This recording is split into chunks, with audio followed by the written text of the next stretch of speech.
não há uma autoridade investida desse poder de ministro. Então, na origem mesmo da palavra, na sua etimologia, o conteúdo político dela já está presente. Ou seja, não se pode imaginar o fenômeno, o ato administrativo, de uma forma não política. Aí vem o grande paradoxo, que talvez dê motivo a todo esse movimento. É que a administração tem sido, nos seus 100 anos, o século completou em 11, né? Se nós considerarmos, como muitos querem, e que não é historicamente, vamos dizer assim, verdadeiro, mas é uma data, um marco. Se considerarmos que o lançamento do livro do Frederick Winslow Taylor, o Princípios da Administração Científica, em 1911, seria o primeiro tratado, o primeiro, vamos dizer assim, estudo que busca sistematizar até um método que ele pretendeu desenvolver próprio, etc. O estudo da ação administrativa, então nós estamos falando de pouco mais de 100 anos. Na realidade, essa é uma mera referência histórica, porque a administração, eu costumo dizer quando dou aulas assim, para alunos de iniciação, né, das primeiras aulas de teoria e tudo, eu costumo dizer, possivelmente a ação administrativa nasceu na primeira caçada. Nenhum de nós estava lá para teorizar sobre ela. Mas no primeiro momento que o homem, o ser humano, empreende uma ação societariada, ou seja, em sociedade, em pequeno grupo, e provavelmente isso teria acontecido por uma necessidade de sobrevivência, né? Os animais, quase todos, ou muitos, têm porte, são melhores dotados que a espécie humana, né? E a própria sobrevivência da nossa espécie, num primeiro momento, exigiu, por necessidade de subsistência, de sobrevivência e de proteção, que tivéssemos que enfrentar animais de porte, força muito maior e maiores. E provavelmente esse ato, ao se organizar, né, como qualquer criança brinca, que aparece um líder, é uma coisa, olha, corre para cá, vai para lá, enfim, desperta a atenção com uma chama, uma tocha, etc. Nós estamos fazendo aquilo que muitos séculos, milênios depois, viria a ser teorizado como a ação administrativa, ou seja, de alguma forma planejando essa ação, dividindo o trabalho, né, funções, controlando, como disse o Fayol, no primeiro capítulo do seu livro contemporâneo do de Taylor, na verdade surgiu 5 anos após, né, de 16, se não me engano, 1916, o livro Administração Geral e Industrial do Henri Fayol, francês.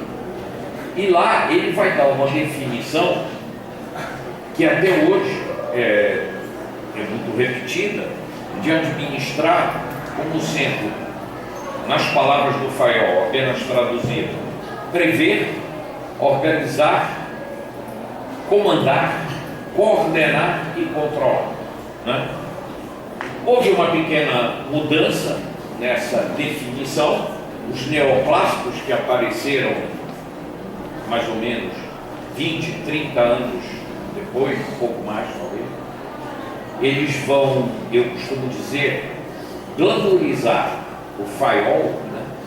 E abandonam a palavra previsão, prever, que é muito pouco científica, né? Está muito associada nas nossas culturas ocidentais a artes, a ciências adivinhatórias, né?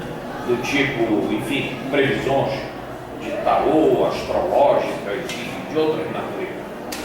E, portanto, não trazia para a arte, o ofício, a ciência, um credo de ciência. E eles, então, passam a chamar planejamento, mas para uma atividade que, na verdade, tem a mesma essência da previsão, né? Quer dizer, nas definições do próprio Fayol, como é que ele dizia?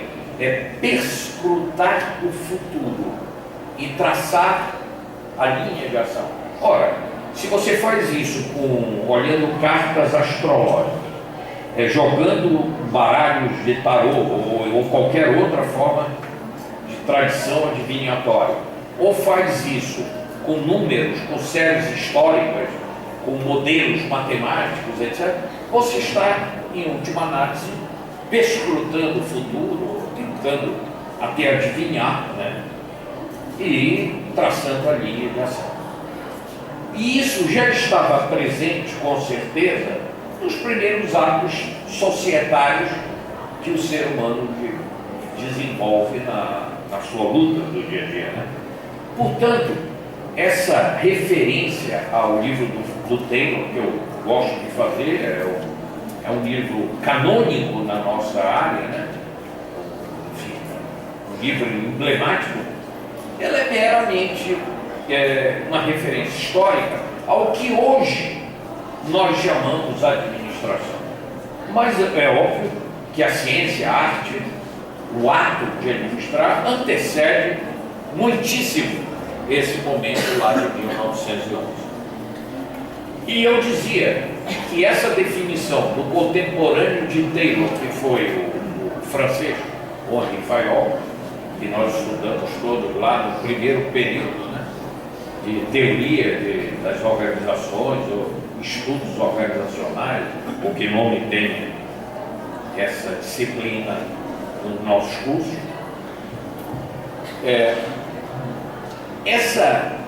Essa sábia, eu considero sábia até hoje, definição de Fayol foi glamorizada apenas pelos neoclássicos quando abandonaram a previsão e passaram a falar no planejamento, planning, né? Planejamento, planejar, etc.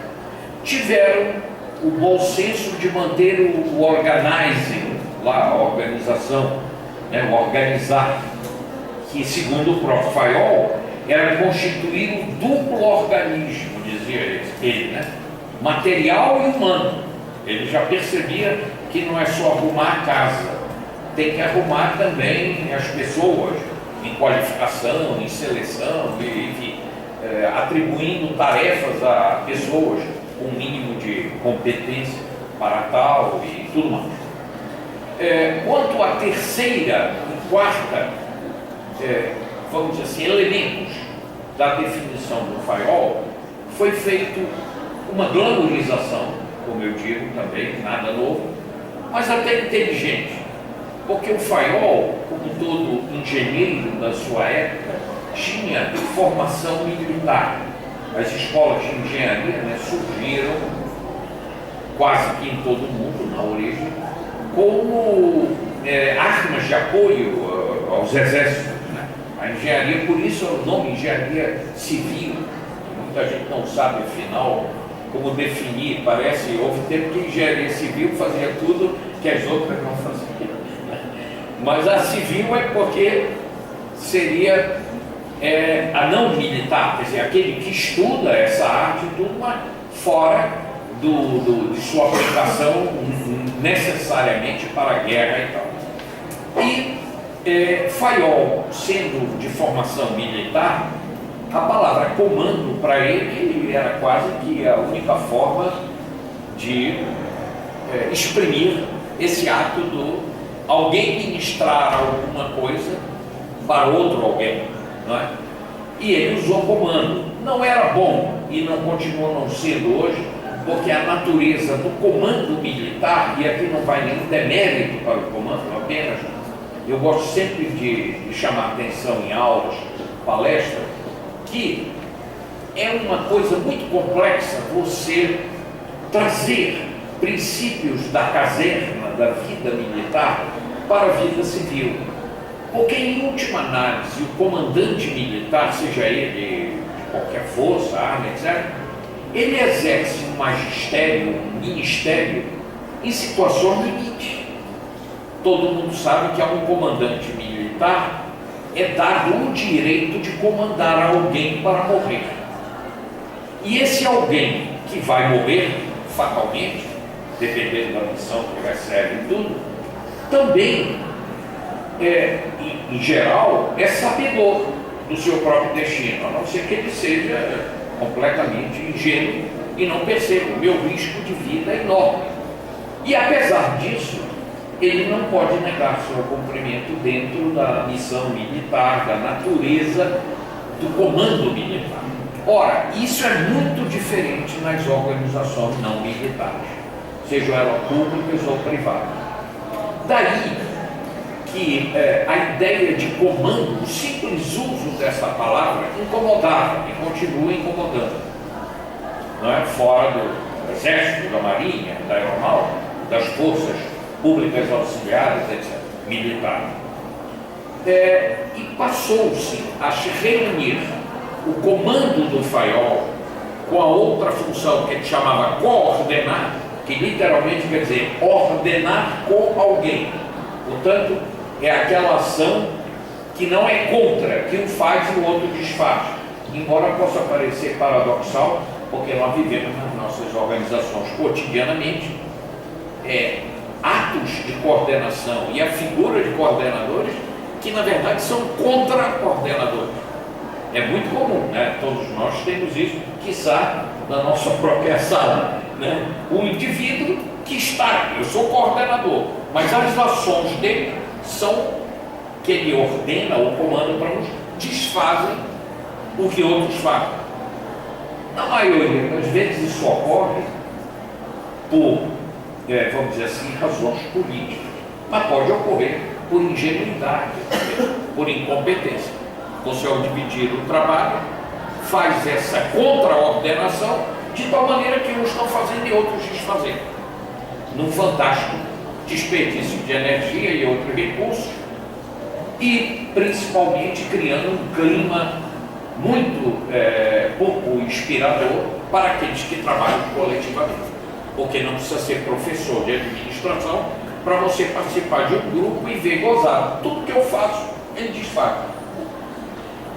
E nós aqui anulamos as nossas contribuições.